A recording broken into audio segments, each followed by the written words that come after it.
Introduction. Hey, Pinky, let's go back. I have to study. No, wait. Come, I will show you something. What? Say something loudly. Pinky! Wow, what is this? This is called the echo. Echo? Interesting. Yes, echo of the sound. Do you want to know more about this? Yes. Yes, please tell me. Come, today I will tell you everything about sound.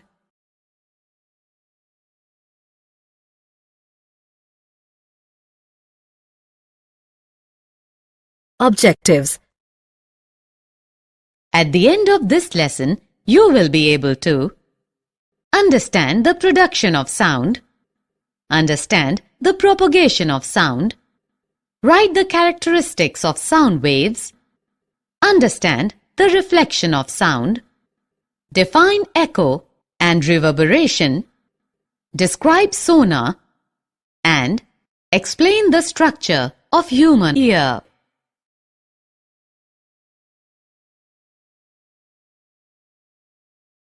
Production of sound. Students, we know that sound is a sensation or a feeling that we hear. Sound is produced with a vibrating object. The motion of materials or objects causes vibrations. Vibration means a kind of rapid to and fro motion of an object. Let us look at some examples of how certain sounds are produced. Human voice. The sound of the human voice is produced due to vibrations in the vocal cords. Animal sound. When a bird flaps its wings, a sound is produced. Bees buzz as they fly because of the rapid movement of their wings. Their wings make the air vibrate, producing a buzzing sound. Musical sounds. Musical instruments produce many different sounds in various ways. Some instruments need to be struck by an object in order to produce a sound, while some instruments, such as a harp or a violin, produce sounds when one or more of their strings are plucked, causing them to vibrate.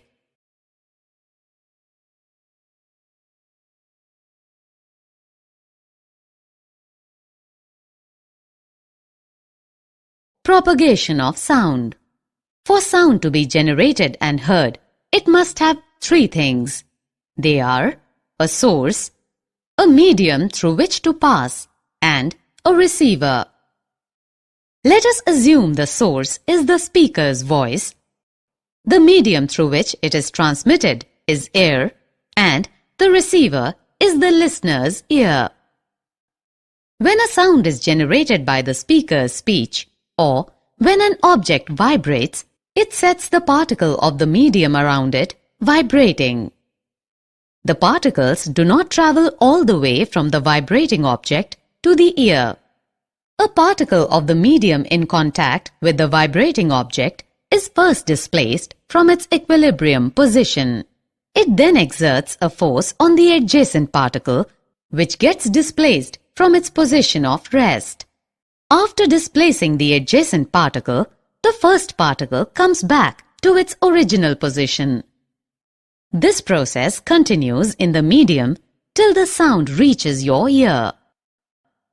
During propagation of sound in a medium, the particles of the medium do not move forward themselves, but the disturbance is carried forward. So, sound waves are characterized by the motion of particles in the medium and are called mechanical waves. Can you tell the most common medium of sound? Air is the most common medium through which sound travels. When a vibrating object moves forward, it pushes and compresses the air in front of it, creating a region of high pressure. This region is called a compression. And when the vibrating object moves backwards, it creates a region of low pressure called rarefaction. The compressions are region of high air pressure while the rarefactions are regions of low air pressure. Look at this image. It shows a sound wave created by a tuning fork and propagated through the air in an open tube. These are the regions of compression and these are the regions of rarefaction. Sound needs a medium to travel. As sound is created by the vibration of particles, it requires a medium such as air, liquid, or a solid. But how can we prove that it needs medium to travel? Let's see. Look at this figure. Here, an electric bell is suspended inside an airtight glass bell jar connected to a vacuum pump. As the electric bell circuit is completed, the sound is heard. Now, if we slowly remove the air from the bell jar by using a vacuum pump, the intensity of sound goes on decreasing and finally no sound is heard when all the air is drawn out. We would be seeing the hammer striking the gong repeatedly. This clearly proves that sound requires a medium for its propagation. Sound waves are longitudinal waves. A wave in which the particles of the medium vibrate back and forth in the same direction in which the wave is moving is called a longitudinal wave.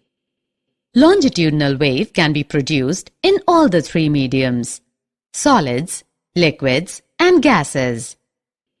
Sound waves are longitudinal because the direction of vibration of the particles is parallel to the direction of wave.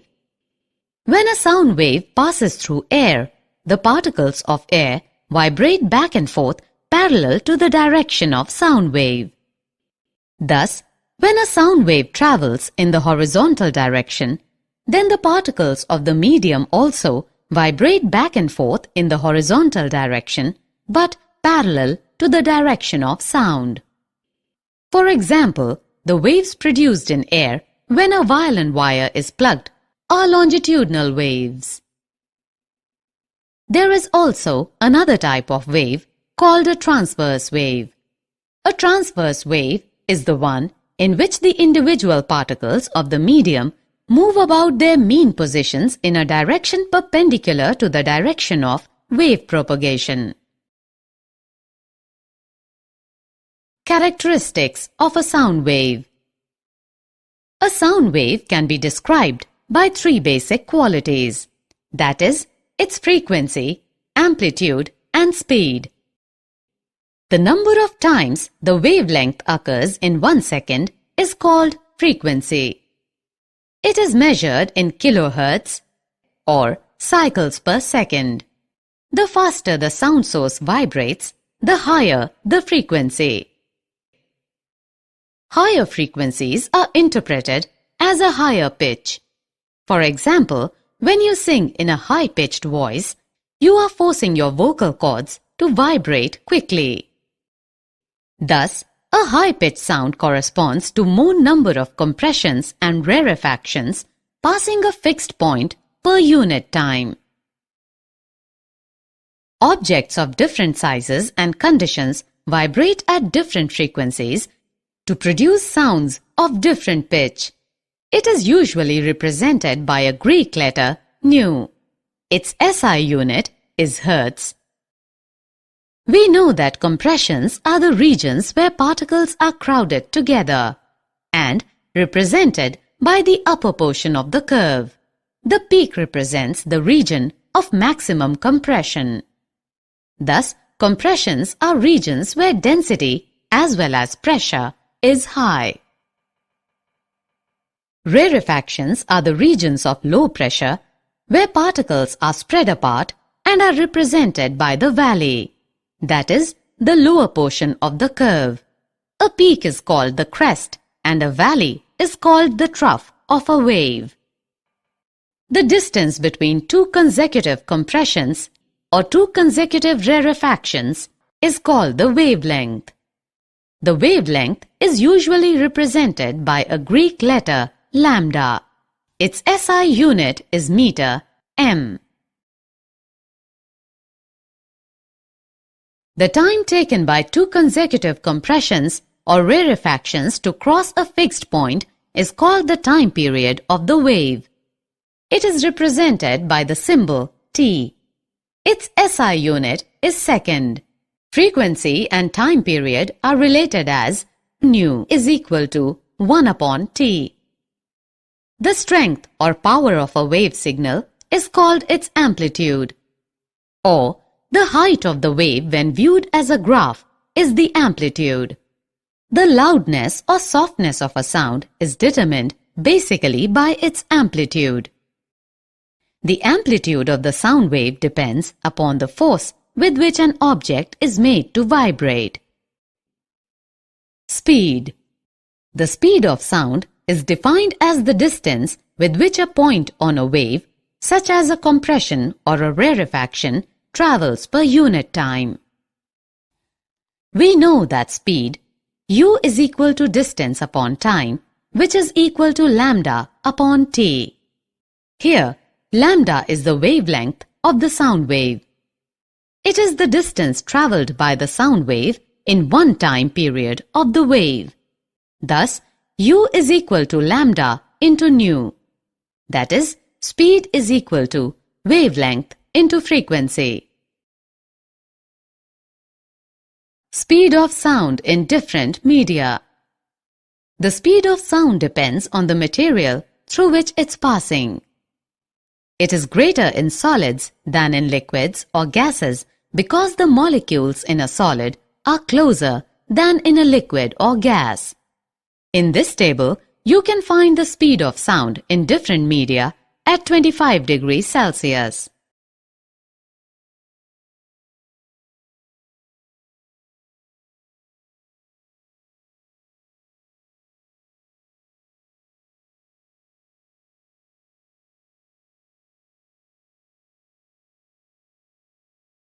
Reflection of sound. Like light, sound also gets reflected at the surface of a solid or liquid. The reflection of sound follows the same laws as for reflection of light. Angle of incidence is equal to the angle of reflection. The incident wave, reflected wave and the normal lie in the same plane. Sound waves can be reflected by large, hard, smooth, vertical and faraway surfaces, example, walls, buildings and cliffs. Echoes are produced by the reflection of sounds from such surfaces. The sensation of sound persists in our brain for about 0.1 second. To hear a distinct echo, the time interval between the original sound and the reflected one must be at least 0.1 second. If we take the speed of sound to be 344 meters per second at a given temperature, say 22 degrees Celsius in air, the sound must go back to the obstacle and reach back the ear of the listener on reflection after 0.1 second. Hence, the total distance covered by the sound from the point of generation to the reflecting surface and back should be at least 344 meters per second into 0.1 second is equal to 34.4 meters.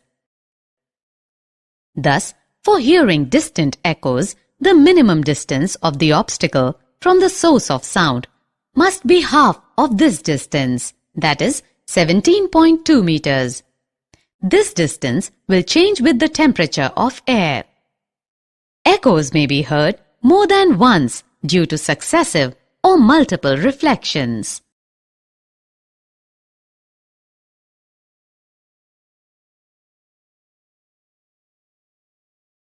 Reverberation.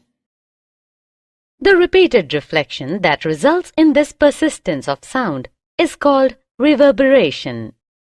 A reverberation is perceived when the reflected sound wave reaches your ear in less than 0.1 second after the original sound wave.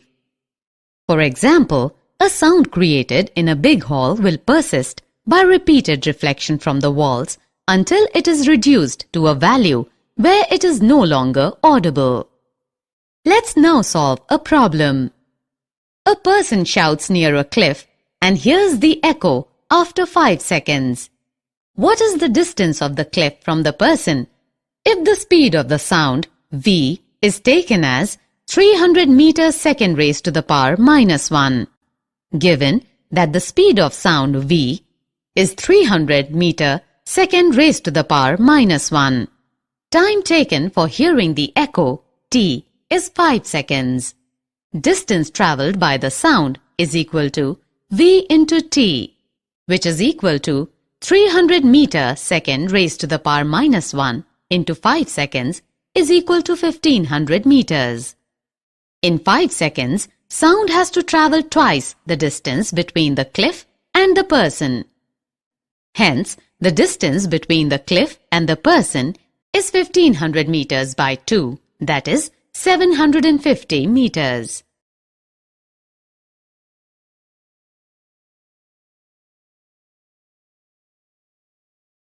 Range of hearing. The average person has a normal hearing range that falls between 20 Hz on the low side and approximately 20,000 Hz on the high side. Children under the age of 5 and some animals such as dogs can hear up to 25 kHz. The hearing range of humans gets worse with age. People lose the ability to hear sounds of high frequency as they grow older. Sounds of frequencies below 20 Hz are called infrasonic sound or infrasound. Some animals like whales and elephants produce sounds in the infrasound range. Frequencies higher than 20 kHz are called ultrasonic sound or ultrasound. Dogs can hear some ultrasound, thus a dog trainer can use an ultrasound whistle to call his dog. Ultrasound is even more important for bats because they rely on ultrasound to see the world. Applications of ultrasound.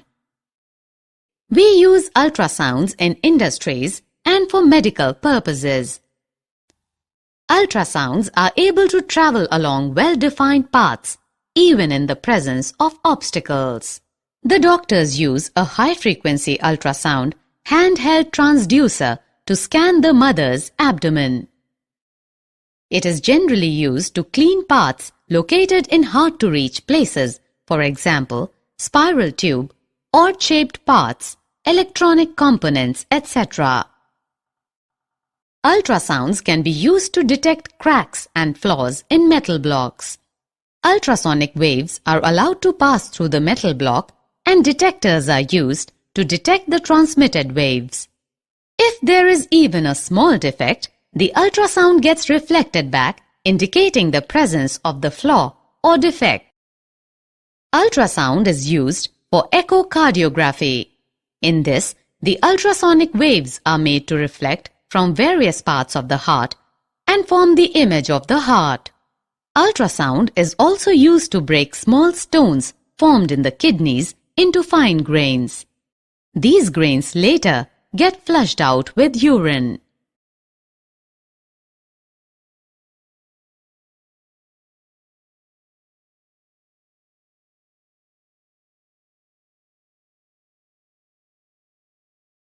Sonar. Sonar is the device that uses ultrasonic waves to measure the distance, direction, and speed of underwater objects. The word sonar stands for sound navigation and ranging. Sonar consists of a transmitter and a detector and is installed in a boat or a ship.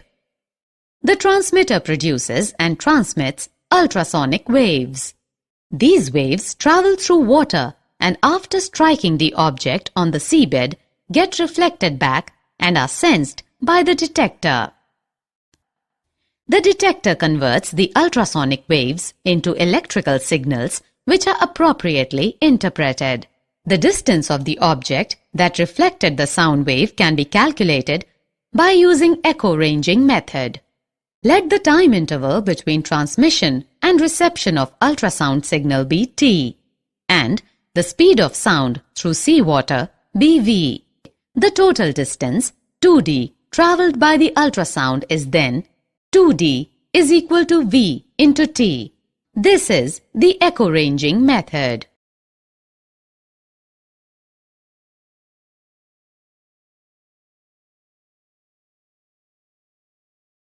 Structure of the human ear. The ear consists of three basic parts: the outer ear, the middle ear, and the inner ear. Each part of the ear has a specific role in the task of detecting and interpreting sound. The outer ear is called pinna. It collects the sound from the surroundings. The collected sound passes through the auditory canal. At the end of the auditory canal, there is a thin membrane called the eardrum or tympanic membrane. The eardrum moves inward and outward as the compression or rarefaction reaches it. In this way, the eardrum vibrates. These vibrations are amplified by the three bones, namely the hammer, anvil, and stirrup in the middle ear. The middle ear transmits these vibrations to the inner ear.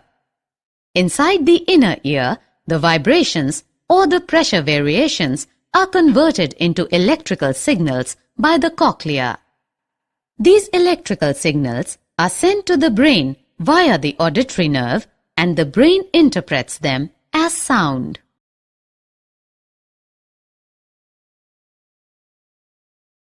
Did you know?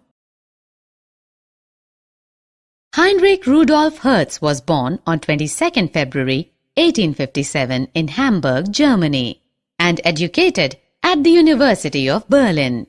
He confirmed J.C. Maxwell's electromagnetic theory by his experiments. He laid the foundation for future development of radio, telephone, telegraph, and even television. He also discovered the photoelectric effect, which was later explained by Albert Einstein. The SI unit of frequency was named as Hertz in his honor. Hearing aid. People with hearing loss may need a hearing aid. A hearing aid is an electronic, battery-operated device. The hearing aid receives sound through a microphone. The microphone converts the sound waves to electrical signals. These electrical signals are amplified by an amplifier. The amplified electrical signals are given to a speaker of the hearing aid. The speaker converts the amplified electrical signal to sound and sends to the ear for hearing. Summary. Let us summarize what we have learned. Sound is produced due to vibration of different objects. Sound travels as a longitudinal wave through a material medium. Sound travels as successive compressions and rarefactions in the medium. Sound cannot travel in vacuum. The distance between two consecutive compressions or two consecutive rarefactions is called wavelength, lambda. The time taken by the wave for one complete oscillation of the density or pressure of the medium is called the time period, T. The number of complete oscillations per unit time is called the frequency, nu is equal to 1 upon T. The speed u, frequency nu, and wavelength lambda of sound are related by the equation u is equal to lambda into nu. The speed of sound depends primarily on the nature and the temperature of the transmitting medium. The law of reflection of sound states that the directions in which the sound is incident and reflected makes equal angles with the normal to the reflecting surface, and the three lie in the same plane. For hearing a distinct sound, the time interval between the original sound and the reflected one must be at least 0.1 second. The persistence of sound in an auditorium is the result of repeated reflections of sound and is called reverberation. The audible range of hearing for average human beings is in the frequency range of 20 Hz to 20 kHz. Sound waves with frequencies below the audible range are called infrasonic, and those above the audible range are termed ultrasonic. Ultrasound has many medical and industrial applications. The sonar technique is used to determine the depth of the sea and to locate underwater hills, valleys, submarines, icebergs, sunken ships, etc.